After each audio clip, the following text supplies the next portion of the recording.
नमस्कार दोस्तों, बहुत स्वागत है आपका अपने चैनल क्राइम कैप में। हमेशा की तरह मैं अंकित मिश्रा हाजिर हूँ जुर्म की एक ऐसी दास्तान लेकर जिसके होने से फैल गई थी सनसनी।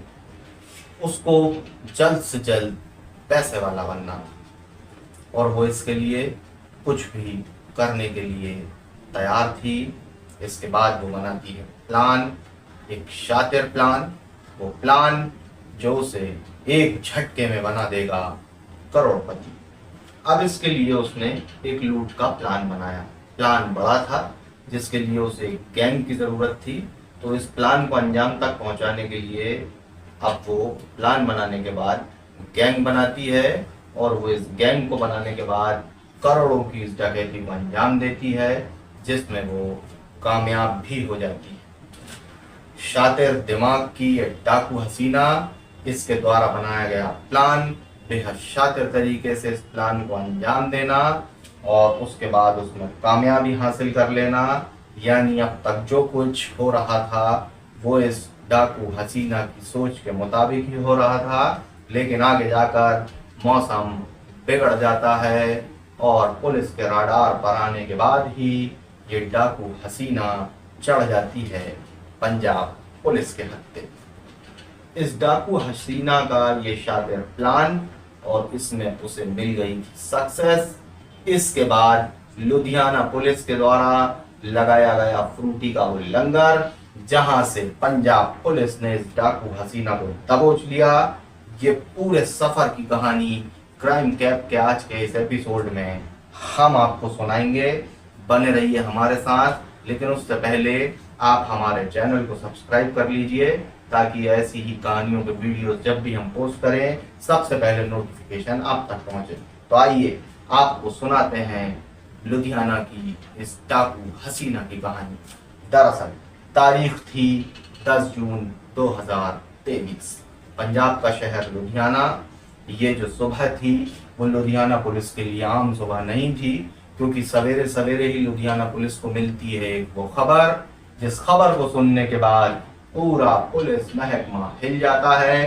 पुलिस को सवेरे ये खबर मिलती है ऑपरेशन सीएमएस कांड की। अब आप सोच रहे होंगे कि ऑपरेशन सीएमएस क्या है। दरअसल यही वो प्लान था जिसको डाकू हसीना ने बनाया था और उसकी इस पूरी गैंग ने ऑपरेशन सीएमएस के तहत पंजाब के इसी लुधियाना शहर में 8.5 करोड़ की लूट और डकैती को अंजाम दिया था। जी हाँ, सीएमएस वो कंपनी जो कैश ट्रांसफर का काम करती है। एक वो कंपनी जो शहर में जितने भी एटीएम लगे हैं उनमें जब आप और हम भी एटीएम जाते हैं उसमें पैसा पहले लोड किया जाता है। तो जो कंपनियां होती हैं जिनमें भारी सिक्योरिटी होती है, जिनके गनर गनमैन जो है वो गाड़ियों में बैठ कर आते हैं, जाहिर सी बात है इतनी बड़ी रकम लेकर चलते हैं, जान उनकी भी जोखिम में रहती है, तो सिक्योरिटी टाइट रहती है। आप सोचिए जब एक वैन पर इतनी सिक्योरिटी रहती है तो उस कंपनी का दफ्तर जहां पर करोड़ों की रकम जो है वो हर वक्त रखी होती है, वहां कितनी सिक्योरिटी होगी, वहां सिक्योरिटी के कितने इंतजाम होंगे। लेकिन उसके बाद भी ये डाकू हसीना इतना फुल प्रूफ प्लान बनाती है कि ये न सिर्फ डकैती को अंजाम दे देती है बल्कि कोई भी सबूत ये जो है वो पीछे नहीं छोड़ती है। लेकिन उसके बावजूद जैसा कि हम आपको बताते हैं कि हर अपराधी अपने आप को बेहद शातिर समझता है और वो ये सोचता है कि उसने कुछ ऐसा किया है, कुछ इस तरीके से वारदात को अंजाम दिया है जो अब तक किसी ने नहीं किया और पुलिस के हाथ उस तक कभी नहीं पहुंच पाएंगे। लेकिन हमेशा गुनाह और कानून की जंग में जो है जीत कानून की होती है, गुनाह की जो है वो हमेशा हार होती है। और इस कहानी में भी वही हुआ। बेहद ही दिलचस्प तरीके से महज 100 घंटे के भीतर पंजाब पुलिस ने इन डाकू हसीना और इसकी पूरी गैंग को धर दबोचा।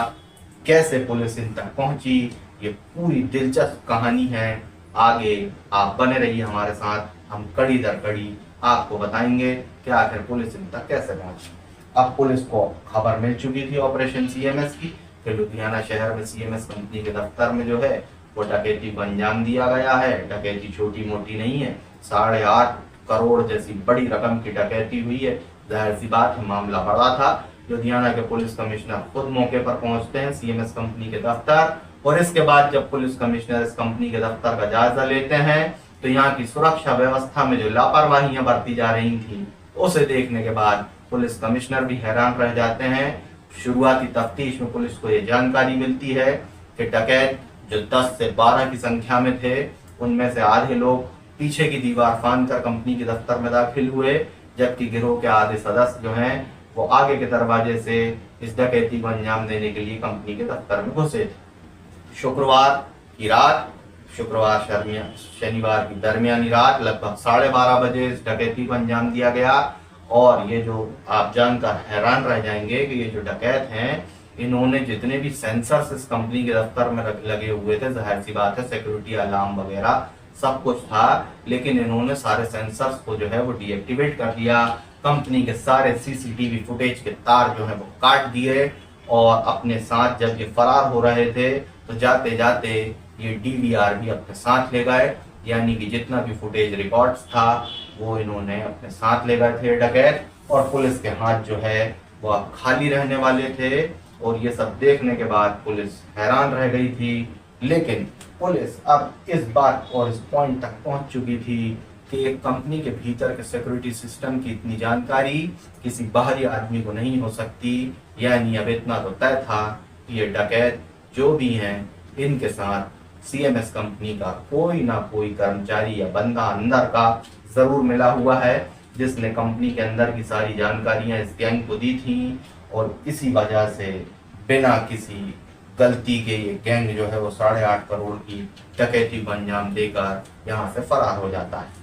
अब पुलिस जो है वो अपनी तफ्तीश को आगे बढ़ाती है। सबसे पहले पुलिस जो है वो सीएमएस कंपनी के दफ्तर के आसपास का जो है डंप डेटा कलेक्ट करती है। पुलिस को ये उम्मीद थी कि डकैत अपने साथ फोन लाए होंगे, मोबाइल एक्टिवेट उनके होंगे, यहाँ से पुलिस उन तक पहुंच जाएगी। लेकिन ये जो डकैत थे ये इतने शातिर थे कि इन 10-12 डकैतों में से एक ने भी इस मौका वारदात पर अपना फोन लेकर ही नहीं आए थे, और लेके भी आए थे तो उसे उनने ऑन नहीं किया था। तो अब डंप डेटा कलेक्ट करने के बाद भी पुलिस को कोई सक्सेस उसमें मिली नहीं, पुलिस के हाथ खाली थे। अब पुलिस जो है वो सोच में पड़ी हुई थी कि आखिर इन तक पहुंचे कैसे। वक्त जो है वो तेजी से बीत रहा था शहर में, और पूरे इलाके में जो है वो खबर हो चुकी थी कि इतनी बड़ी वारदात जिसमें 8.5 करोड़ की बड़ी डकैती हुई है, पुलिस के लिए बड़ी चुनौती था। अब वक्त बीतता जाता है, उसके बाद पुलिस को ये सूचना मिलती है कि इसी सीएमएस कंपनी की जो वैन, कैश वैन जिससे कंपनी एटीएमओ में कैश ट्रांसफर करती थी, वही एक वैन लेकर फरार हुए थे डकैत। पुलिस को वो वैन जो है वो लुधियाना के पास से ही एक गांव से वो वैन बरामद हो जाती है। अब पुलिस वहां मौके पर पहुंचती है। अब पुलिस जो है वो कंपनी का डंप इलाके का जहां दफ्तर था वहां का डंप डेटा कलेक्ट किया, वहां तो पुलिस को कोई क्लू नहीं मिला। अब पुलिस जो है वो जहां से वैन मिलती है उस इलाके का डंप डेटा कलेक्ट करती है, और यहाँ से पुलिस को कुछ क्लू मिलता है। इसके अलावा पुलिस जो है वो इलाके में अपना मुखबिर नेटवर्क भी एक्टिव कर देती है। तो पुलिस के मुखबिर और जो जहां से वैन मिली थी उस जगह का डंप डेटा पुलिस को कुछ क्लू देता है, और इन्हीं सूत्रों के बाद पुलिस पहुंच जाती है लुधियाना के पास के ही गांव के 3 युवकों तक। इन युवकों को पुलिस गिरफ्तार करती है और इनके पास से कुछ लूट की रकम जो है वो पुलिस बरामद करती है। जो इन्होंने नाली में छुपा रखी थी वो पुलिस बरामद कर लेती है। अब ये जो 3 लड़के थे जो पुलिस के हत्थे चढ़े थे, ये पुलिस को बताते हैं एक दूसरे शख्स के बारे में, ये जानकारी देते हैं जिसका नाम था मंजिंदर उर्फ मनी। अब मंजिंदर मनी जो है वो इसी कंपनी में पहले काम करता था, सीएमएस कंपनी में जहां ये डकैती हुई थी। वो पुलिस को शक पहले से ही था कि हो ना हो इन डकैतों में कोई ना कोई कंपनी का कर्मचारी जरूर शामिल है। अब पुलिस मंजिंदर तक पहुंच चुकी थी। मंजिंदर को पुलिस गिरफ्तार करती है, और ठोको साले को वाले अंदाज में जब पुलिस सख्ती से पेश आती है तो मंजिंदर पुलिस को बताता है इस पूरी घटना के बारे में। मंजिंदर के पास से पुलिस 1 करोड़ रुपए जो इसी लूट की रकम थी उसमें से 1 करोड़ रुपए मंजिंदर के पास से बरामद करती है। इसके बाद भी मंजिंदर के पास 50 लाख रुपए और थे जो वो पुलिस को गुमराह करने की कोशिश करता है, लेकिन पुलिस जब और सख्ती से पेश आती है तो मंजिंदर बताता है कि 1 करोड़ के अलावा भी उसके पास 50 लाख रुपए हैं जो उसने अपने घर के सीवर लाइन में छुपा रखे हैं। उसकी निशानदेही पर पुलिस सीवर लाइन की तलाशी लेती है और वहां से पुलिस को ये 50 लाख रुपए की नकदी जो है बरामद होती है। अब जाहिर सी बात है, सीवर की नाली में पैसे रख रखे हैं तो उसमें से बहुत से नोट जो है वो खराब हो जाते हैं, जिन्हें धो धोकर पुलिस साफ करती है और उसके बाद पूरा कैश वहां से बरामद करती है। तो 8.5 करोड़ में से 1.5 करोड़ जो है वो मनजिंदर के पास से पुलिस को मिल चुके हैं। अब मनजिंदर पुलिस के सामने रखता है इस पूरी घटना की कहानी और पुलिस को बताता है कि कौन था इस साजिश का मास्टरमाइंड। मनजिंदर पुलिस को बताता है कि दरअसल लुधियाना के ही डहलो इलाके में रहने वाली एक महिला जिसका नाम मनदीप कौर मोना है, मोना ही इस पूरी साजिश की मास्टरमाइंड है और ये डकैती का पूरा प्लान किसी और ने नहीं, मोना ने ही बनाया था। मनजिंदर पुलिस को बताता है कि मोना ने दरअसल एक लड़के के ऊपर रेप का केस दायर कर रखा था, केस फाइल कर रखा था और उस सिलसिले में मोना का जो है वो कोर्ट आना जाना लगा रहता था। जबकि मनजिंदर जो है वो केस ट्रांसफर का काम करता था, सीएमएस कंपनी में वो जॉब करता था और कोर्ट में जो एटीएम लगा था वहां पर भी वो पैसा डालने के लिए अपनी वैन से जाया करता था। तो वहीं लुधियाना कोर्ट में ही मनजिंदर और मोना की जो है वो मुलाकात होती है, जान पहचान होती है, दोस्ती होती है। इसके बाद ये दोनों शातिर दिमाग जब मिलते हैं तो ये इनकी दोस्ती जो है वो एक इस दिशा में आगे बढ़ जाती है, क्योंकि मोना का तो सपना था जल्द से जल्द पैसे वाला बनने का। मनजिंदर से दोस्ती होती है तो मनजिंदर उसे अपने काम के बारे में बताता है कि वो रोज लाखों करोड़ों रुपए की रकम जो है वो अलग अलग एटीएम में वो ड्रॉप करता है और उसकी कंपनी सीएमएस कंपनी में ये जो करोड़ों रुपए हैं वो रखे रहते हैं। ये सब जानकारी मिलने के बाद मोना और मनजिंदर ये शातिर प्लान बनाते हैं। दरअसल ये प्लान मोना बनाती है कि कैसे इस साजिश को अंजाम दिया जाए और इतनी बड़ी रकम के करोड़ों रुपए की रकम अगर उस कंपनी के दफ्तर में रहती है तो क्यों ना वहां पे डाका डाल दिया जाए और एक ही रात में कुछ ऐसा कर दिया जाए जिससे आगे की जिंदगी जो है वो मजे से कट सके। अब ये फुल प्रूफ प्लान बनाते हैं दोनों। प्लान बड़ा था, डकैती बड़ी थी, जाहिर सी बात है एक तो लोगों के पास का ये काम नहीं था, इसके लिए उन्हें गैंग की जरूरत थी। और अब मोना ये तय करती है कि हम एक गैंग बनाएंगे और इसके तहत ये 8-10 दूसरे लड़कों को भी इस अपनी गैंग में शामिल करते हैं। मोना का पति जस्सा जो है वो भी इस गैंग में, इस गिरोह में शामिल होता है।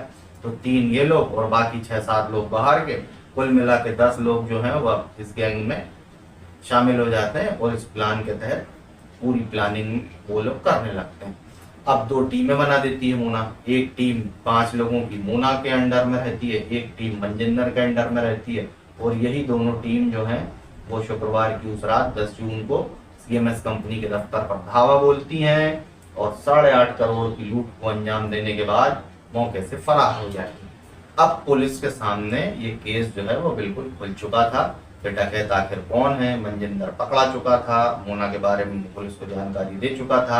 अब बस जो है मोना की गिरबान तक पुलिस के हाथ पहुंचना बाकी थे। मोना जो है उसने अपने पति के साथ ये वारदात के पहले ही तय कर लिया था कि अगर वो डकैती की इस वारदात में सक्सेस हो जाते हैं, डकैती को टाल देते हैं और रकम उनके हाथ लग जाती है, तो सबसे पहले वो दर्शन करने के लिए सिखों का एक तीर्थ स्थल है हेमकुंड साहिब, वहां जाएगी, वहां मत्था टेकेगी, फिर अमरनाथ और हरिद्वार होते हुए वापस लुधियाना आएंगे और फिर उनका ये प्लान था कि कुछ दिनों बाद वो नेपाल के रास्ते भारत छोड़कर फरार हो जाएंगे और विदेश में कहीं सेटल होंगे और इस नई रकम लूट की करोड़ों रुपए की रकम के साथ अपनी नई जिंदगी शुरू करेंगे। तो इधर वारदात इनने कर दी थी, डकैती डाल दी थी, 8.5 करोड़ की रकम इनके हाथ लग गई थी। तो मोना अपने प्लान में सक्सेस हो गई थी और जैसा कि उसने तय किया था कि सक्सेस होने के बाद वो जो है वो हेमकुंड साहिब दर्शन के लिए जाएगी, तो वो वहां अपने पति के साथ रवाना हो जाती है। इस दौरान मोना जो है वो लूट की रकम अपने भाई के पास लुधियाना में ही छोड़कर जाती है। मोना का भाई, जिसकी उम्र कुछ कम होती है और वो नया लड़का होता है, ज्यादा उसमें समझ होती नहीं है, पहली बार इतनी करोड़ों की रकम उसने देखी थी।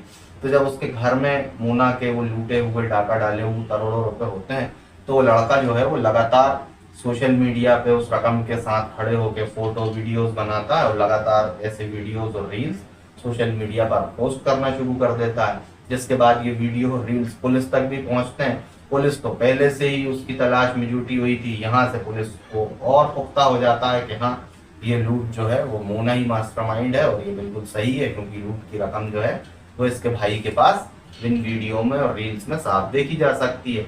लेकिन पुलिस की गिरफ्त से बाहर थी मोना, और पुलिस इसको गिरफ्तार करने के लिए लुधियाना पुलिस की टीम जो है वो मोना के पीछे पीछे हेमकुंड साहिब रवाना हो जाती है।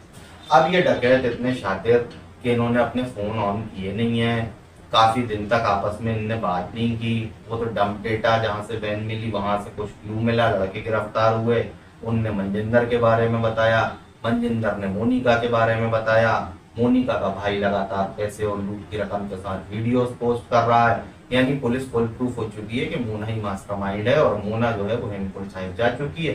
अब पुलिस की टीम रवाना हो गई हेमकुंड साहिब मोना को गिरफ्तार करने के लिए। और पुलिस ने ये सोचा था, करोड़ों रुपए लूटे हैं, जाहिर सी बात है अभी इनकी जेब गर्म होगी।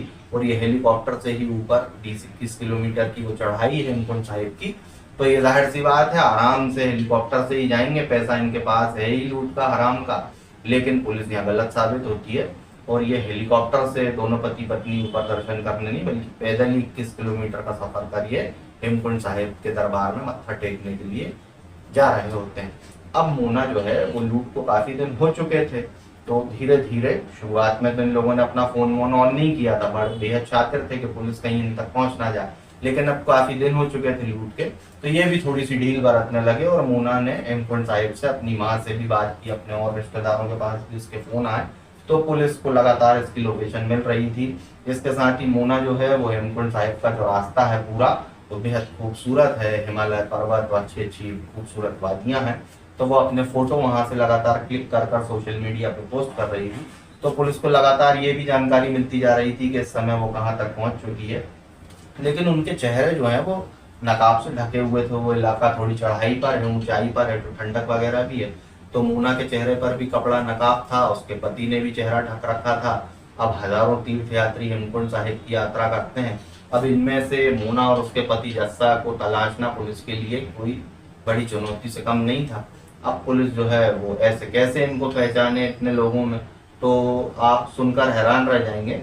लुधियाना पुलिस इसके लिए एक प्लान बनाती है और वो हेमकुंड साहिब का जो रास्ता है यात्रा का, जहाँ से यात्रियों का जत्था रवाना होता है, वहां पर पंजाब पुलिस फ्रूटी का लंगर लगाती है। और पुलिस का एक प्लान होता है कि जब फ्रूटी पीने के लिए ये लोग यहाँ पर आएंगे, तो जाहिर सी बात है जब फ्रूटी पीनी होगी तो ये अपने चेहरे पर से कपड़ा हटाएंगे और उस दौरान पुलिस इनकी पहचान कर लेगी और इन्हें गिरफ्तार कर लेगी। अब ये जो है पुलिस के जाल में फंस जाते हैं।